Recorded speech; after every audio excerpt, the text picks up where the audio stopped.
Hi, my name is Stefan Kovac, Clinical Educator Emeritus here at Healthmark Industry, and I want to welcome you to our 7 days of continuing education video series celebrating you, the medical device reprocessing professional, and all the hard work you do every day. You could work in a CPD, SPD, MD, RD, CSSD, and endo, a small clinic, ambulatory care, anywhere where you're reprocessing medical devices. This information is for you. Some say knowledge is power. We believe the real power is when we are all sharing our knowledge with others. That's what we're going to do over these next 7 days is share our knowledge with you because you truly are the heartbeat of the hospital, reprocessing those medical devices every day, whether they're scopes or instruments or trays or cut down trays, it doesn't matter. You're doing a great job every day. So each day of CS Week 2023, Healthmark will release new educational videos worth 1 CEU. Yep, that's right. 7 CEUs in 7 days, just as a thank you from all of us at Healthmark. Everybody at Healthmark wants to say thank you for doing a great job every day. We want you to keep this in your thoughts as you watch these videos. Remember that you are doing amazing things right now. Build on those successes to make change where change needs to be made. So, how do you get that certificate? It's easy as 1, 2, 3. 1, watch the video. 2, click on the video link description. 3, take the quiz and pass it. It's that simple. But we need you to do one more thing. Please fill out the feedback form so we can continue to improve. Tell us what you want to know, and we will work on providing that information. So now, relax, sit back, and enjoy as we share our experience and knowledge with you. And again, we thank you for taking time out of your day to view the programs we have put together. Have a great CS Week 2023, and remember to always keep it clean. Take care. Bye now.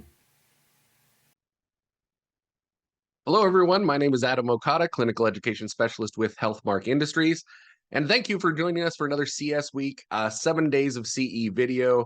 Today, we're going to be talking about the science of sterile processing and everything that goes into all the things that we do in sterile processing. But I want to kind of give you a little bit of background about how this presentation came about. So I was doing a CPR, what we call a consultative practice review.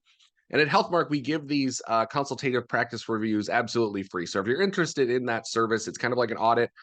We can come in and do targeted CPRs for insulation testing.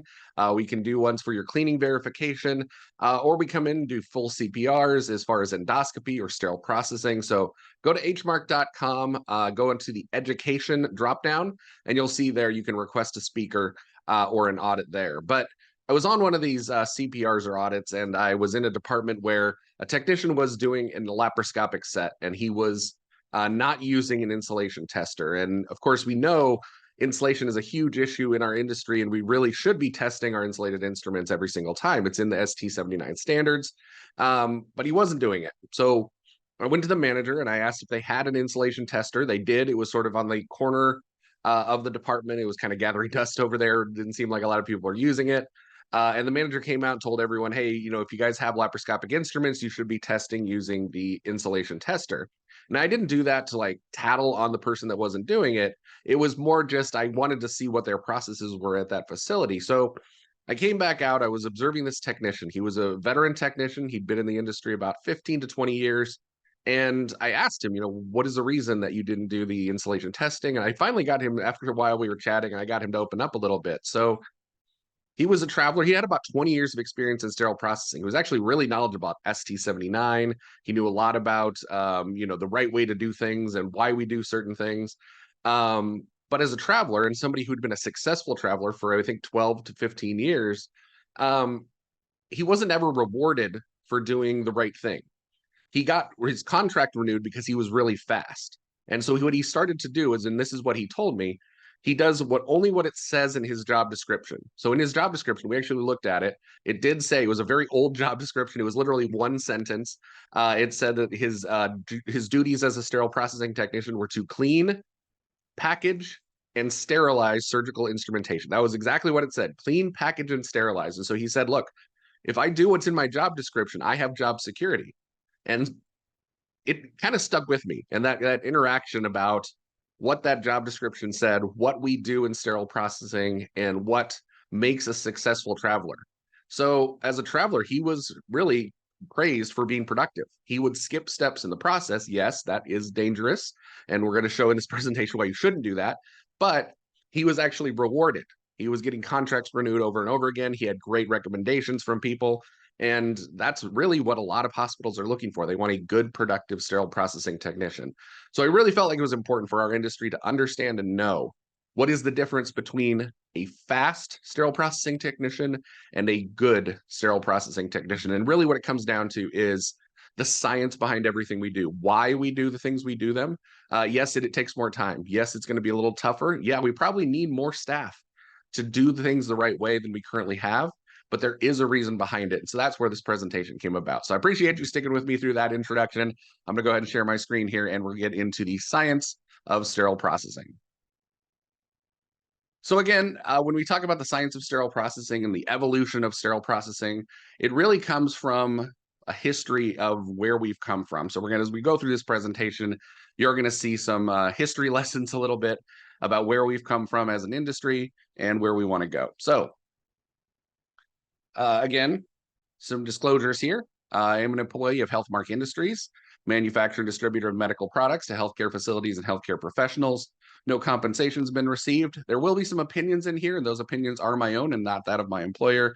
And this presentation is not intended to be used as a training guide or promotion. Before you use any medical device, you want to review all the relevant package inserts with particular attention to the indications, contraindications, warnings, and precautions, and steps for use for the device. So it's Healthmark's policy to provide our customers and the healthcare community with the highest quality state-of-the-art medical products and support services in a timely and cost-effective manner. And this goal is supported by a staff committed to individual accountability, professionalism, mutual respect, collaboration, and service excellence. And this presentation is part of that commitment, educating our customers. So every story that's ever been created kind of follows the same path. There's a hero, and the hero exists in what we call the ordinary world. Now, the ordinary world may have some problems with it. It may be kind of boring. It may be kind of, just the same old type of a thing. But the hero eventually will need to leave that ordinary world, and he will need to go through a bunch of trials and tribulations. He'll make friends along the way, he or she, whoever the hero is. They'll confront perils. They'll face tests of character. At some point, things are going to get very difficult and very dark, and the hero is challenged to the point of wanting to give up the fight. But somehow the hero has to find resolve, carry on, and in the end, evil will be defeated. The world itself has changed. And then the hero also comes home changed, a fundamentally changed person.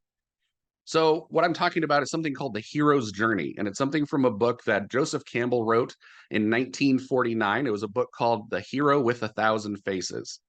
And really what it talked about, it was a kind of a study of mythology and literature and going through the stories that we told each other around campfires in Neanderthal days and going up until today. All of our stories kind of follow this same kind of story structure. And you may be saying to yourself, Adam, what does this have to do with sterile processing? Where are you going with this? Well, the hero's journey is really a reflection of our own journey. Now, I want you to think about stories that we're familiar with as a whole. The Lord of the Rings, a very common story that's very associated with the hero's journey. A hero starts out in an ordinary world and needs to vanquish this great evil to save his world. The Matrix also follows this story structure very carefully. So again, and I'm not spoiling things for you. You had 25 years to watch The Matrix. If you haven't seen it by now, The Matrix is essentially a computer construct world that all the human beings are living in. And the hero has to basically kind of break through this world and get into the real world and conquer all those things and all these challenges that he must face. So the hero's journey is really about story structure and how we function these stories, but it's also about our own journey and what we go through in our everyday life. And I want you guys to think about the problems that are in your department right now. They may seem insurmountable. They may seem like they're just way too big. There's no way we're ever going to get through these things. It's just too big of a problem. That's the reason we respond to these kind of stories like the hero's journey, is because it is a challenge, but it's meeting that challenge and defeating that evil, whatever it is, that really makes it worthwhile. And that's how you know something is worthwhile as a task. So our objectives for today, we want to describe the history of sterile processing and the way we've been viewed in the past. How were we looked at prior to today? Detail the ways that our profession has changed over the last 75 years. Of course, it's gotten incredibly complex. And explain the direction of our industry and how we will need to be viewed in the future. What we're doing right now isn't working, and we're going to show why it's not working in a little bit here. But first, let's look at a brief history of devices. And let's start in the 1950s and go into the 60s, 70s, 80s, and all the way up into today. So in the 1950s, we mostly had general dissection instruments, stainless steel instruments that had a long life. Heat instruments primarily were made from heat-stable materials. You can see on the screen there a lot of stainless steel instruments. You'll see some weird stuff. There was some tubing and syringes and things. We no longer do that kind of stuff. But it was relatively simple instrumentation. Things moved one direction or another. They were one or two pieces. There weren't a lot of complex moving parts to them because we just didn't have the capability to do anything that was that complex, or we didn't have the technology to really use them. And this is where we got this idea of glorified dishwashers. I'm sure you've heard that terminology in sterile processing. It's an unfortunate thing that we're associated with, and nothing wrong with being a dishwasher. That's a perfectly respectable position, but it's not exactly what we do in sterile processing anymore. Now, 50, 60 years ago, you could make the argument that there was a similarity in decontamination to what a dishwasher does, but no longer, not with the complexity of devices we have, not with all the science and testing that we need to know and to do, and really all of the complex processes, all the attention that's paid to sterile processing to function through all these processes. This is really no longer the right definition. But of course, once you get an image or a identity of who you're supposed to be, it's very difficult to break through that. So let's move on here. Brief history going into 1959, the first flexible endoscope was introduced. Again, in 1959 was that first flexible endoscope. And again, this was a kind of a invention that was improving upon a previous invention where they created a tiny camera version of a scope so that they could actually look inside and view it on the other end. So the 1959, the first flexible endoscope was introduced. In the 1960s and 70s, we see low temperature sterilization come into play. And again, we have so many complex devices that would be hard to sterilize in a steam sterilizer. They'd be destroyed because of plastics, rubber, things like that would have to go in there. So again, now we have these low temperature sterilization methods. We can sterilize things we couldn't previously sterilize. And this, again, opened us up to a lot more complexity of the devices that we process. In the 1970s, you see take-aparts enter the market, vintage urology instruments there on the screen. And take-aparts really kind of revolutionized things for us because it made it a little bit easier for us to process these things.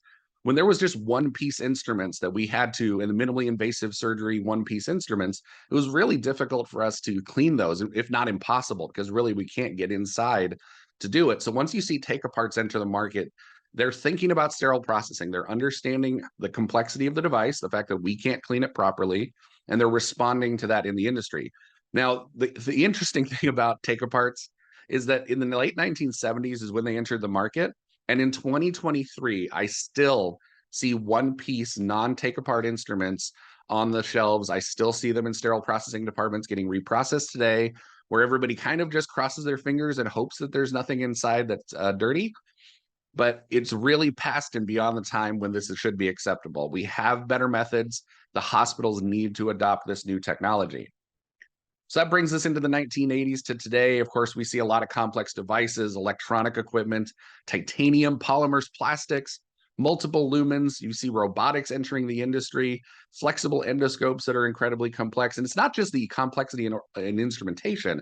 We're also seeing an increased oversight from the Joint Commission and CMS, that really they're looking at us to identify problems in the departments. In 2006 was actually when the Joint Commission started doing live unannounced surveys inside of hospitals.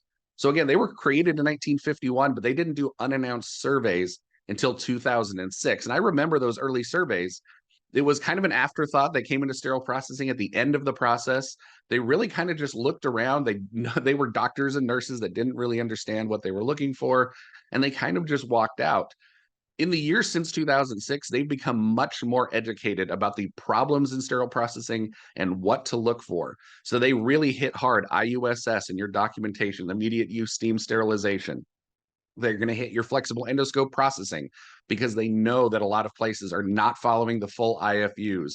There was an Ofsted and Associates study that was done, I believe it was about 8 years ago, talking about how often people were actually following the instructions for use. And it was 100% of the time that hospitals were skipping at least one step in the process. That's an incredible, incredible study that was done. But that's just, it highlights how difficult it is to actually follow some of these instructions for use that are 75 pages long. So again, Joint Commission, there's so much increased oversight now that really increases the complexity in sterile processing because there's more eyes on us. We have to do things correctly. There are tens of thousands of devices and instruments that each have their own unique IFUs, and that's what creates this complexity in what we do. So these changes were really because of changes in surgical technique. We moved from open surgery to mostly minimally invasive surgery or laparoscopic type surgery. And that technology evolved for less invasive procedures, which is great for the patient. That's less pain, shorter hospital stays, fewer complications. All those things are great. But the only reason that it only can be good for the patient if we do our part to reprocess these things correctly. So all these minimally invasive, all these things that are great for the patients, if they leave with a surgical site infection, then it doesn't really matter that they did the minimally invasive. They still ended up with the bad result. So again, the complexity is one thing, and again, the oversight, but it's really about the patient. And that is the reason that we really need to focus on what we do in sterile processing. So what about us? We have design challenges, of course, with our complexity of our instrument design, compatibility with sterilization processes. There's long, narrow lumens, multiple parts, tiny serrations. Reprocessing when they make these instruments just is not the priority. With robotics, we see kind of like these cable and pulley systems that kind of go in and out of the instrument. Really difficult to get those things clean on a microscopic level. You really need to look very carefully at those to make sure those things are in good shape. And then, of course, we have increasing needs. It's not like sterile processing, cut down their caseload from 50 cases a day to 25 to accommodate this. They just keep adding and increasing the number of cases because they know the more cases the OR does, the more money the hospital makes. So equipment and devices are very expensive. Hospitals really don't invest a lot of money in obtaining enough of them. I'll give you a story of when we started our robotic program. Before I was involved as a sterile processing manager, they had only set out 2 instrument sets, and they were going to try to run 2 rooms of robotics with these 2 instrument sets. And they just assumed that we were going to turn them over from one case to the next case to the next case. Hopefully, they were going to try to do 6 cases a day, 3 per room. And so as soon as I got involved, I told them, look, that is not going to work with robotic instrumentation. There is no way we are going to be able to turn these things over. And I showed them the IFUs for these, which sometimes they have like 20-minute soak times at the sink. They have to have a specific kind of ultrasonic time or a special rack inside the automated washer that has to be used. I said that all these things that are happening are going to take extra time. We're not just going to be able to turn these in 20 minutes and have it ready for the next case. That's not possible. So hospitals really, even though we understand it in sterile processing, the other departments that kind of surround us, the OR and other places, really don't understand what's happened in sterile processing in the last 50 to 60 years, how complex it's got and how scientific everything that we do is. And that brings us to the way we've always done things. In sterile processing, we've just sort of gone with the flow and said, yes, we're adding all these things on, but we're not going to increase our staffing. I've seen departments that for the last 20, 30 years have never increased their staffing. And yet the complexity of devices, all the different IFUs, all the different oversight, all the things that have been added to the IFUs, they didn't account for that. So what do hospitals do? Primarily, they end up skipping steps in the process in order to make these things happen. So that really leads us into my main point of what we're talking about here. In 2015, according to the CDC website, there were 110,800 surgical site infections. 2015, According to the CDC, 110,800. So approximately 110,000 surgical site infections in 2015. Now, it was tough to find things through COVID because COVID kind of threw things in for a loop. So I found this at the Science Daily website. They estimated in 2021 there were 180,000 to 300,000 surgical site infections. That's at least doubled and almost 3 times as much of the surgical site infections that we saw in 2015. And from the CDC itself, I did go to their website. There was an article written in January of 2023.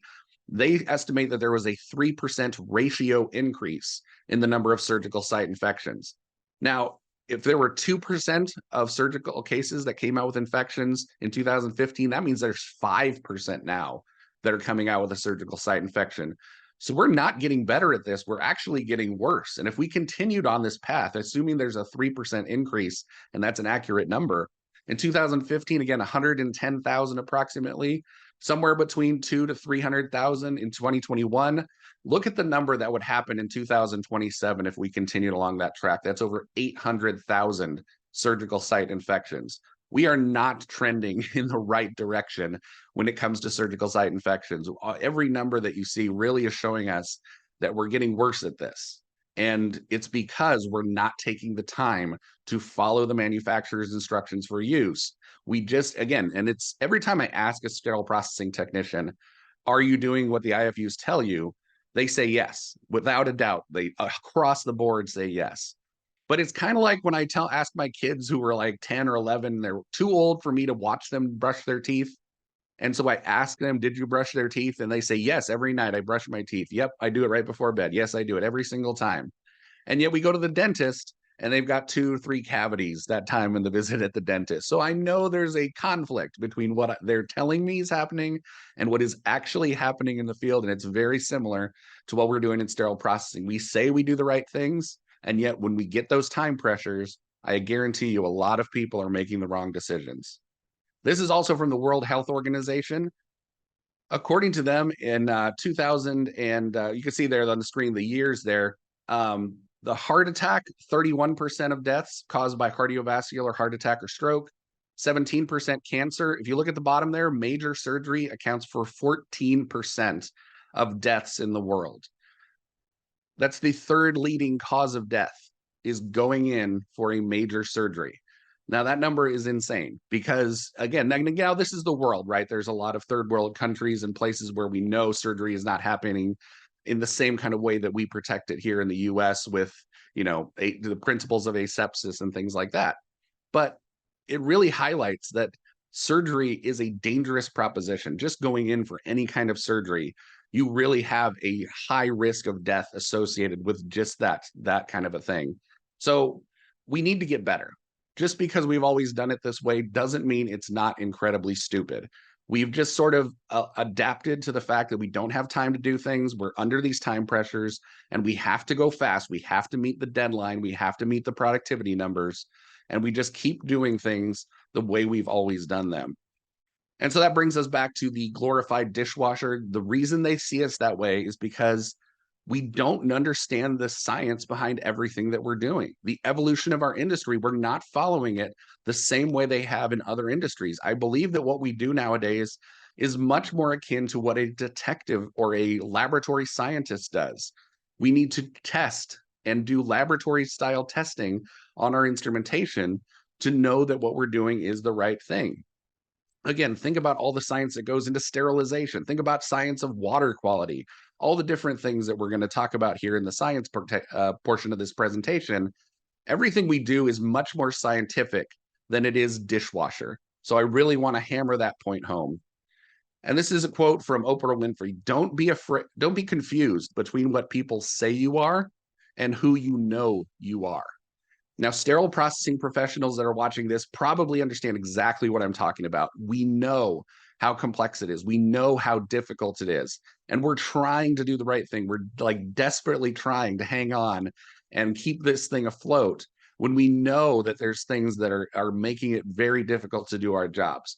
So we need to identify who we are as an industry and really kind of stick to that and have the C-suite and other departments, OR, really understand how important it is what we do.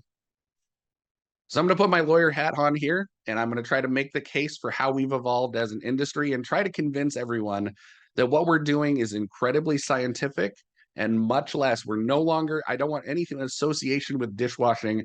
Yes, we have sinks and we have spray arms, and past that, there is no similarities to what a dishwasher does to what we do in sterile processing. And let's start at the point of use, right? That's where the decontamination or cleaning process starts.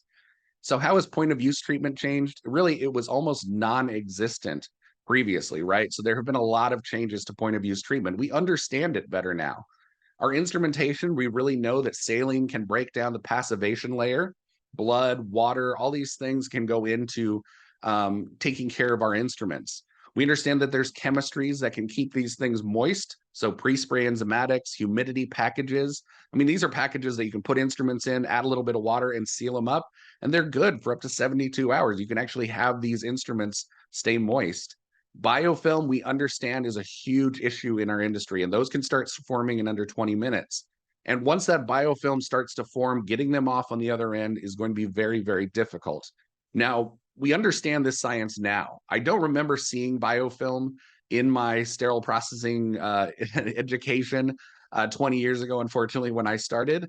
But now we understand it a lot better, and that's why we're seeing pre-treatment. All these things are coming into play. It's more complexity, but it's important because of what we know and understand about it. So let's move on to the decontamination process. In the decontamination process, we have a lot of tools that we need to use. So we have brushes, and not only the block style, toothbrush style brushes or channel brushes. Every department I know has those block style and channel brushes, but we really need to have these specialty type brushes. And of course, now we're moving a lot more towards the disposable brush side as well, because we understand that this cleaning process that we do may not be super effective. We see all these twisted, gnarled, nasty looking brushes in decontam. That really shouldn't be happening. Those are just creating more causes for infections. When it's all bent up like that, you're really scraping the inside of lumens with the metal edges that are inside the brushes. So again, the brushes need to be in good condition, and we understand a lot more about why that is. And yet, in reality, we don't see that happening in practice. Magnification and the lighted illumination of things that we need to see is incredibly important. Our naked eye can only see so much. We cannot see at a microscopic level with our naked eye. But yet, again, in sterile processing, we look at things with our eyes, that looks clean, and we move it along to the next step. That, again, should not be acceptable. We have the tools at our disposal, magnification, things like that, better lighting, to help us see these things that we couldn't previously see. Most departments don't do it. We have borescopes. Borescopes show us all kinds of things we couldn't previously see. And you can see there a borescope in the decontamination area. Now, Sharon Green Golden, who did the keynote speech at HSPA's conference last year, did an amazing job. And my favorite thing that she talked about was when we took a lumen device or a suction device and we put a brush through it, and then we said the magic words, Hakuna Matata, and we pass it along to the next step. We don't know if that was really clean. We don't do any cleaning verification testing on it. We have no way to look inside. We just look at it from the outside, say that looks okay, and we move it along. We have the tools now. We have the science to show us the things we couldn't previously see. And I hear the same things from every department. We don't have the time. We don't have the money. And yet all those surgical site infections piling up on the other end of our excuses.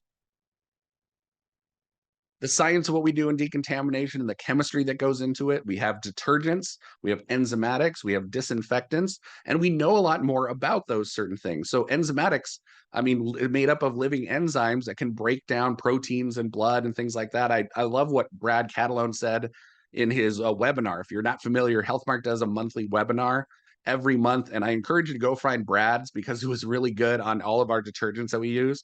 But he described enzymatics like a pizza cutter. It's basically cutting those things up into manageable pieces so that then we can take them, and when impingement happens, we can blast those things off. So that's the reason those enzymatics are so important at our sink. But if we use temperature, the water that's too hot, those things start to break down 110, 120 degrees and higher. You can actually start to kill those enzymatics, and they'll no longer have that action that you thought you were doing before. So the chemistries and the temperature that we use them, all those things come into play. Water quality is another thing I could talk a full hour. I think Seth is actually doing for CS Week a full hour on water quality. So go check that video out as well. But water quality is, again, something that we could talk a lot about. We have RO water, DI water. There's a lot of science that goes into those methods. Changes in treated water. Again, we have new standards. ST 108 just came out. So we have standards for our water quality. pH has a lot to do with it. Hardness, the minerals that are in our water. Again, there's probably, if we were to construct a college degree for sterile processing, and I fully am on board. If we ever wanted to do this, I would be number one in line to take this course. I would guarantee there's a full course on water quality, without a doubt, a full semester course just on water quality. There's so much science that goes into it. And people like Jonathan Wilder and other people that are industry that understand this a lot better than we do, really, I mean, the experts in our field, we should be learning from them and should be learning all the science that goes into it. Equipment, again, how do we know if our equipment is working? That's one of the biggest differences between, I think, what we used to do in sterile processing and what we do now. In the old days, they literally just put trays into the washer and press start. And they didn't understand the function of what they were doing. So you would see a lot of bad practices and things like that. We still see a lot of bad practices with automated washers today. But really, if we're being honest about what we need to do, we need to understand why our equipment is working. How do we test our equipment to make sure that it's working? And that has to do with the TOSI test, like soil removal. So automated washers, ultrasonics, and some cart washers, you need to have some kind of soil removal test to ensure that you can get things off. Now, the TOSI test is stainless steel, denatured blood on a stainless steel slide. And the construction of it is actually created kind of like a box lock. So if blood was to seep down inside a box lock, we can't see it in there. We don't know. We can't really brush in there very effectively. The TOSI test is simulating that so that we can actually see if our washers can get that clean. If we miss it on our end inside a box lock, very common mistake that we do, we need to make sure that our machines can back us up. It's man and machine together, our manual process and our automated process. So our automated washers, ultrasonics, we need to be testing them. Can they get blood off of stainless steel? Can they get blood off of difficult to reach places like a box lock? We need to be testing cavitation in our ultrasonics. Ultrasonics use transducers, and transducers can fail. We've seen example after example. And another webinar I would encourage you to check out is Kevin Anderson's, where he talks about the lumen flushing function on your ultrasonic machine. It is incredibly eye-opening because once we close the lid, we just assume it's working. And that's usually what sterile processing techs tell me. Well, it's humming, so I know it's working. And again, there's so many problems. Cavitation is a separate test. Those two things are completely separate from each other. You can get a soil removal test to pass when cavitation is failing, but is it actually doing that deep cleaning cavitation action? When we clean our kerosene rongers and those deep, deep grooves that are inside of there, that's where cavitation is so important, that we have that cavitation working. And yet a lot of places are not testing ultrasonics for cavitation. So you could be putting those kerosenes in there and there's no cavitation action happening. You have to have a test to verify this is the science behind what we do. And the lumen flushing. So it's impossible to know if our lumen flushing is actually occurring if we don't have a test. So the way that most ultrasonics work, and I don't want to speak across the board for all of them, there's a separate water pump that's separate from the transducers that are kind of under or on the sides of the machine that are supplying this pump action for the water. Now, the water can be flowing through the pump. It can be pumping water, but if there's a hose that's kinked, or if there's an O-ring that's broken, or if it hasn't been plugged in all the way, whatever the problem is, the lumen flushing needs to happen. The other thing that's interesting is if you plug multiple ports into some of these ultrasonics with the lumens, you'll get diminishing results through each one. So you might have a really strong stream if you just plug one hose in, but if you plug 6 into the same side, you may not be getting the same kind of action. And the only way you'll know if that lumen flushing is happening is with a test. So again, the testing is what really is important about what we do. And think about it, that's really what a laboratory technician does, right? They just run tests to see what's going on. That's how we need to look at what we're doing. We're doing kind of laboratory style testing to what we do. And that leads us to cleaning verification testing. So again, in the industry, we're seeing an increase in ATP testing. We also have protein, hemoglobin, carbohydrate testing, a lot of things that we can be checking as cleaning verification tests. And this is a lab test. This is exactly what they do in a laboratory setting. They want to see what is there. So test positive or negative for these types of things. We have these things at our disposal. Now, one of the favorite games that we play in sterile processing is it Rust or Blood? And I've heard that played in every department I've ever been in. Look at this. Is this Rust or Blood? And we always kind of like, it looks like Rust to me. I don't know. That kind of looks like blood. And we do our little tests on it. We can do these things now. We can actually have testing in our department. We no longer have to play Rust or Blood. We can actually do a test and it will tell us exactly what it is.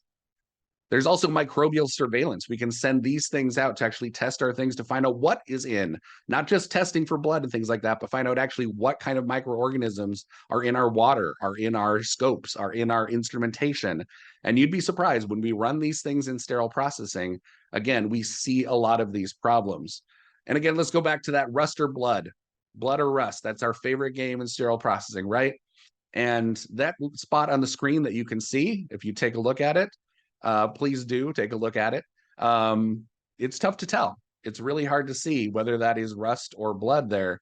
But again, even though it's nearly impossible to tell the difference, if you look at 100 micrograms of blood, you can see the redness. You can see kind of that deep red blood type of color. But at 10 micrograms, you really can't tell. It's really more of a clear spot with a little bit of a ring. At 1 microgram, almost invisible to see, and at 0.1, like virtually impossible. You cannot see that blood. It really just looks like a water spot. So again, when we go back to that instrument and we ask if it's rust or blood, it was blood on that instrument that had made it through to the prep side. How often do we play that game? Unfortunately, we see this discoloration. We just don't know. And yet we're handling these things with our bare hands. It could be a real problem, but we can, and we do have the science to diagnose what's going on there. So that brings us to prep and pack. And I actually don't like the term prep and pack. I think that's an old term that's more associated with the old days 50, 60 years ago. I prefer the term assembly and inspection. I think that is a much more accurate term. I believe Kevin Anderson coined that term of what we really do on that side of the department. We assemble things, yes, but we also need to do that inspection step. This is the last time any eyes are going to be on these instruments before they go up to the OR and they're going to be used on patients. And in there, we have functionality testing that we need to do on our instruments. So again, instrument testing includes sharpness testing. And again, we have more than just scissor testing, right? There's a lot more instruments that we need to be testing. Kerisins, scissors, laparoscopic scissors, a lot of different types of things. We need that magnification, just like in decontamination, to help us see the things we can't see with our naked eye. And those swing arm magnifiers that are on most workstations, just about every SPD has that swing arm magnifier because, again, they know they lead light in magnification. Those typically are only about 2x, maybe 2.25x magnification, basically double magnification. But that's not really enough to see at a microscopic level or to see really what's going on at a much deeper level than we need to. It's helping. 2 times magnification is better than we can do with our naked eye. So if you're using that 2x, that's great. I'm not going to say anything negative about that. But nowadays, we do have things like digital help. We have digital magnifiers that can plug into our computers. Most of us have computers on the clean side. Even if we don't have a tracking system, there is a computer there. We can plug these digital magnifiers in and see up to 270 times magnification. Now, that's an incredible number, 270 times magnification that we can go into. And let me show you what that looks like. So a robotic instrument, we really couldn't see at a very deep level with our naked eye, but look when you look under that magnification, look at all the defects that are on that instrument.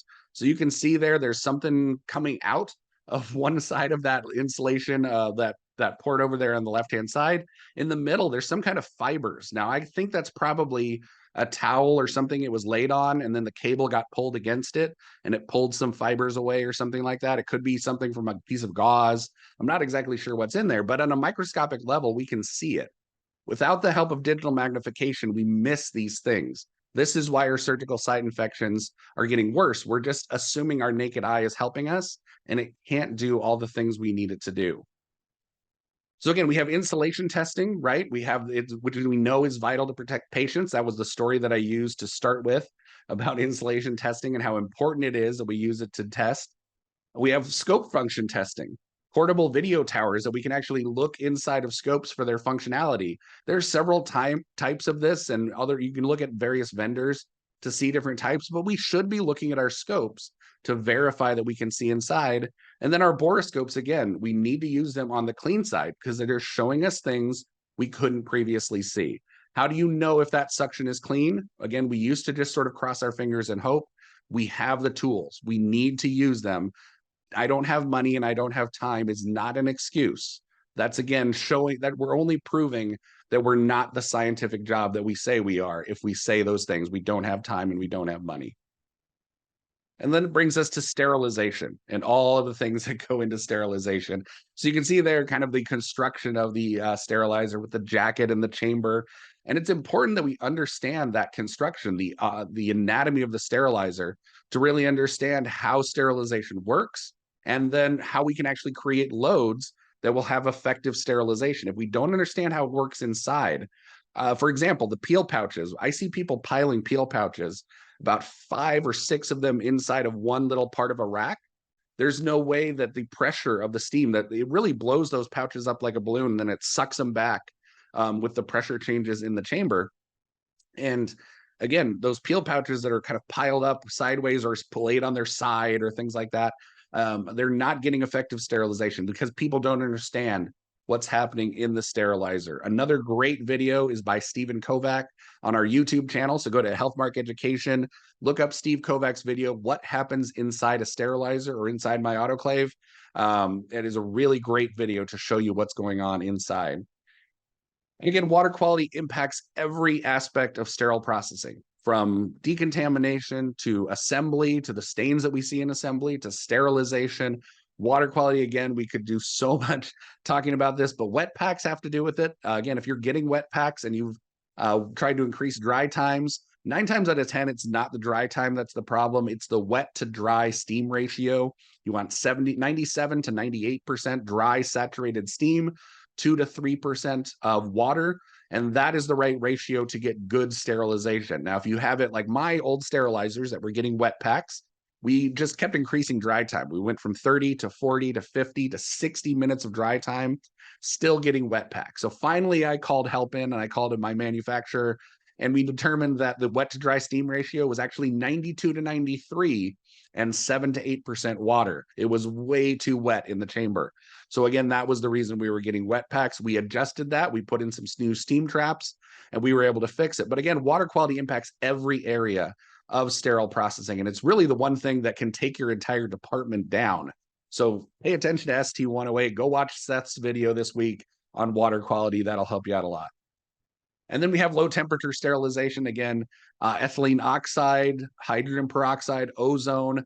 A lot of these work by oxidation. So hydrogen peroxide and ozone work by oxidizing the cellular structure of the microorganisms. ETO works by alkylation, a little bit different. But these are toxic chemicals. And that's how it's killing the microorganisms inside. It's a toxic process, this low temperature sterilization. And it's not going to get less complex in sterile processing. I promise you, it is only going to get more complex. The next kind of technology on the horizon that is going to revolutionize and change the way we do things in sterile processing is going to be artificial intelligence. Now, I say that because, yes, it is coming. We all know it's coming, and we see it in the news and various different kinds of industries.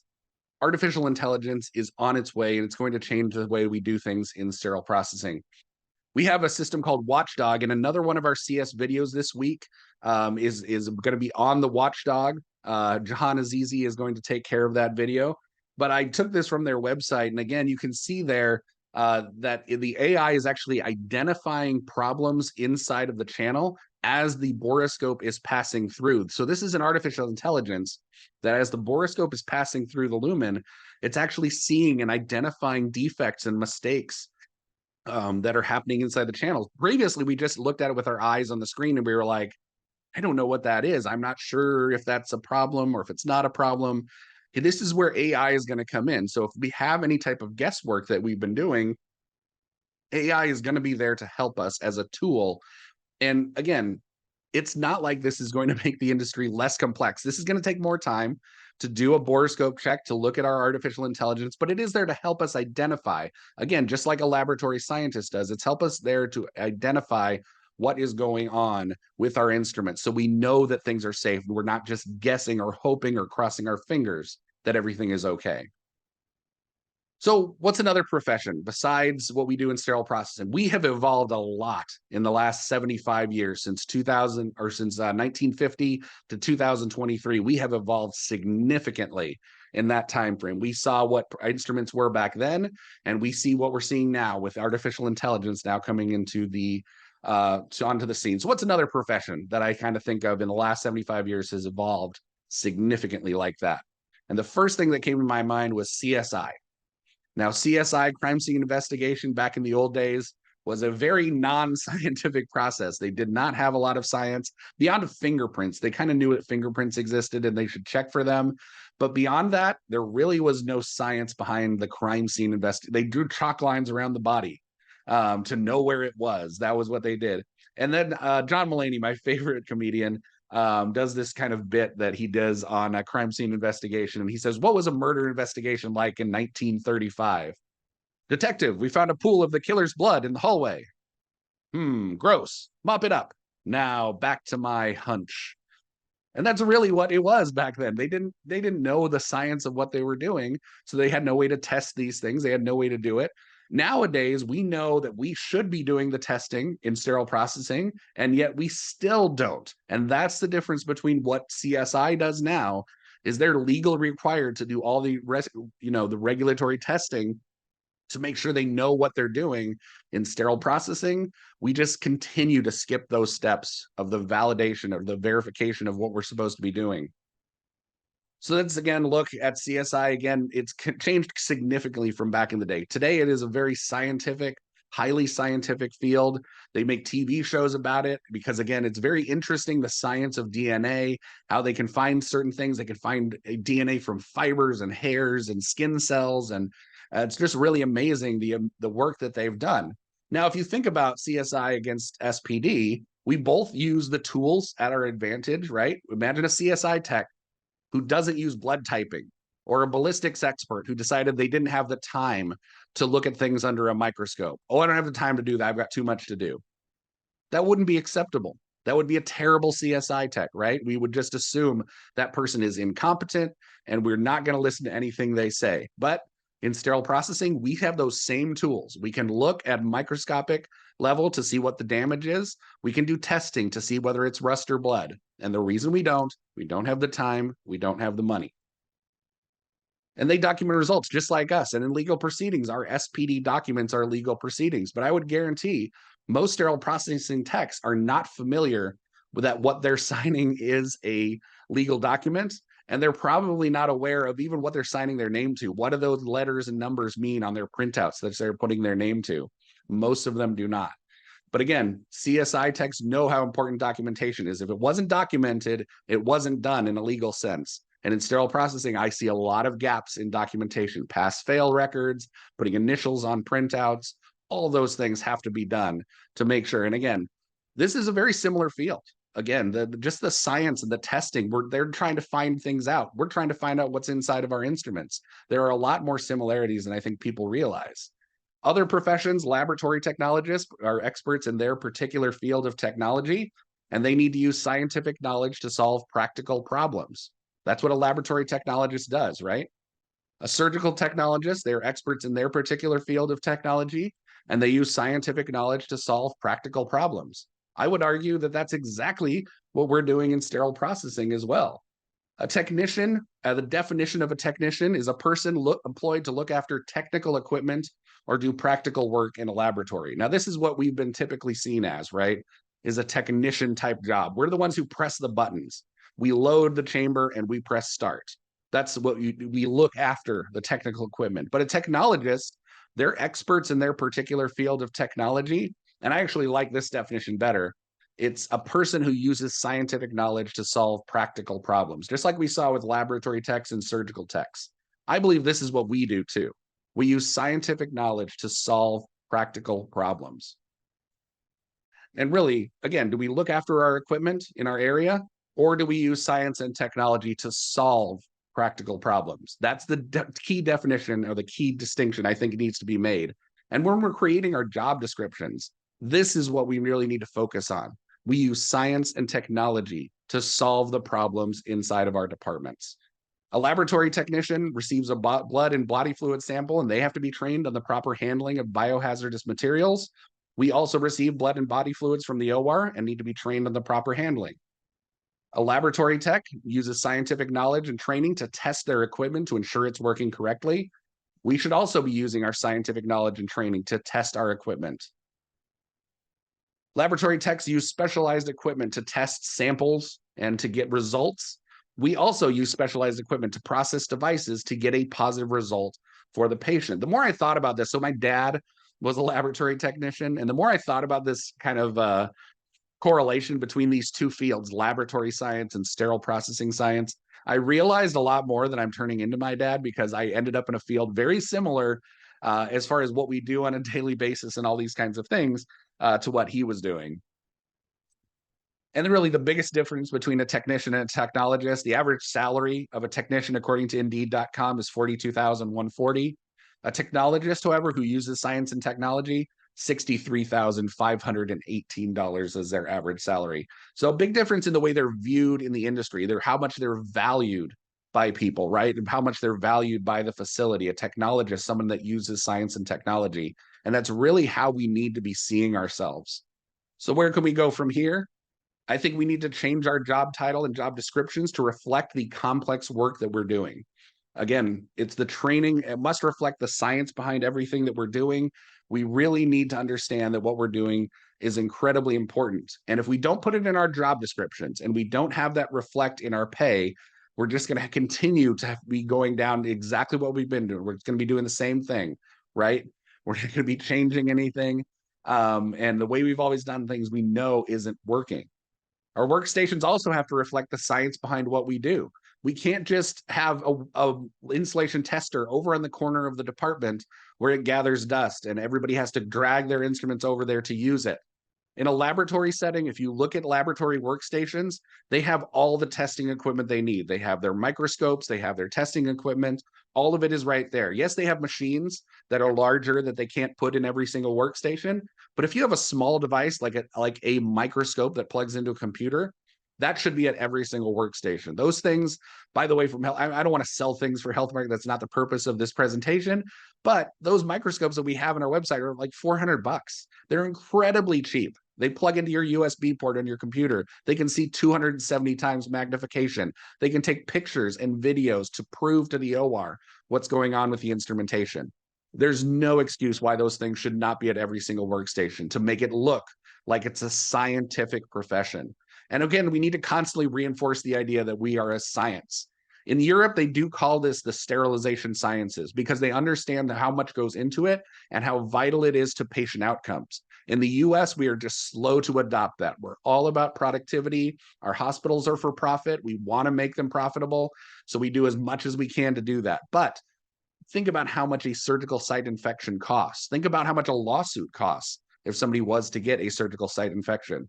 So it's important to understand and to realize what we do as a science, because that will affect change as far as the way we're seen in our industry. So what I want to do is to go back to the hero's journey. And I want to show you guys, again, the reason I put this in the beginning and the reason it's going to come first full circle here.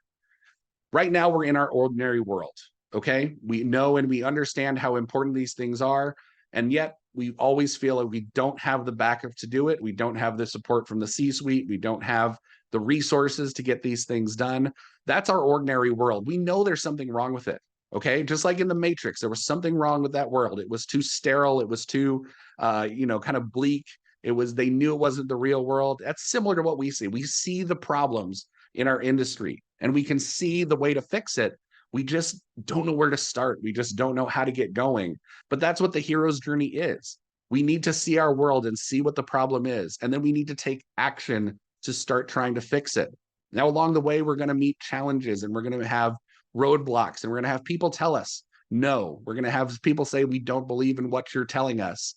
And we're going to have to keep fighting and keep believing in this end result, because we know the end result is getting seen as a scientific profession where we get the respect that we deserve, where we have the time to do things in the right way. Go to a laboratory sometime and see if people are running around that department trying to get productivity and trying to get things out as quickly as possible.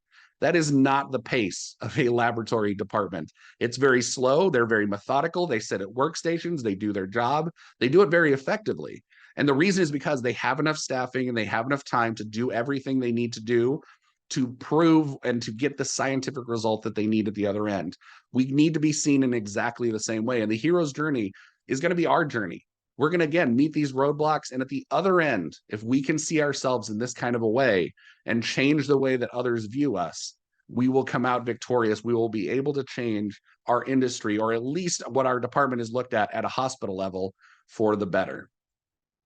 And one of my favorite stories, and again, goes back to the hero's journey, kind of ties in, is Lord of the Rings. I love the Lord of the Rings, one of my favorite things, the book and the movie. And in Lord of the Rings, there comes a point where Frodo says, I know what I must do. I'm afraid to do it. And Galadriel, who's the leader of the elves, kind of looks at him and says, even the smallest person can change the course of the future. And that quote to me is just so significant and so powerful that any of us, even if you're not a manager or a supervisor, somebody who can directly impact change, as a technician, you can do your part to move us in the right direction, to move us in that area where we're doing the right thing every single time. And that is so, so vitally important. So here are my references. I want to thank you guys for listening to this presentation on the science and evolution of sterile processing.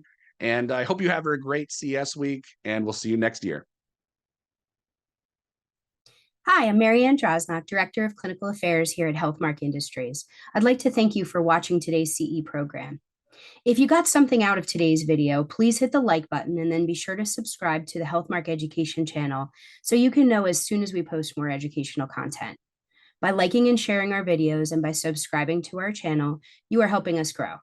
That way we can share the message of patient safety to more sterile processing and endoscopy processing communities, as well as our OR and IP partners. To get your 1 CE certificate for viewing today's video, there is a link in the video description that will take you to the quiz. Just complete the quiz with a 70% or better, enter your name and email, and you will be issued a 1 CE certificate immediately. You can download that certificate right to your device, or it will be emailed to the address that you provided. Thank you again for watching, and we hope you had a great CS Week 2023. Bye.